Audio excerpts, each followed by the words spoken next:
Assalomu alaykum. Bizda navbatdagi obyekt. Bu obyektimizda esingizda bo'lsa-ki 15 kun oldin video qilgan edik. 15 kun ichida nima ishlarni qildik, shu haqida podrobno aytib o'tamiz. Videomizni oxirigacha ko'ringlar. Xo'p, ko'rishlaringiz mumkin, bu obyektimiz kvartira, eshiklar almashildi. Xudo xohlasa. Xo'p.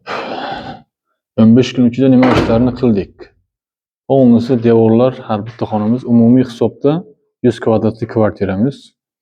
15 kun ichida devorlarni polnisi gipslik shvo qildik. Ko'rishlaringiz mumkin, cho'tq qilib hammasini.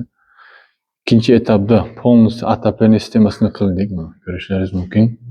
Polnisi xonamiz uy egasi talabiga binoan chopib pol bo'lmadi, faqat radiator sistemasi bo'ldi. Kotelnimiz. Uchinchi etapda xo'p, polnisi elektrika simlarini tashlab oldik. Mana ko'rishlaringiz mumkin. Xudo xohlasa hammasi cho'tki, idealniy kartinada bo'lgan. Kerakli zashitalar hammasi qilingan. Mana shu kuxnyamizni o'ziga umumiy hisobda 10 ta avtomat bo'lyapti. Har bitta texnikaga отдельно avtomat tashlaganmiz. Ko'rishlaringiz mumkin. Hammasi cho'tki kartinada bo'lgan. Xo'p.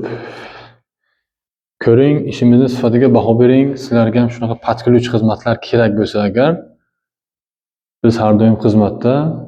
Sizlardan faqat podдержка, like esdan chiqmasin. Bu videomizni endi remont boshlayotgan tanishlaringizga jo'natib qo'yinglar. Biz har doim harakatda.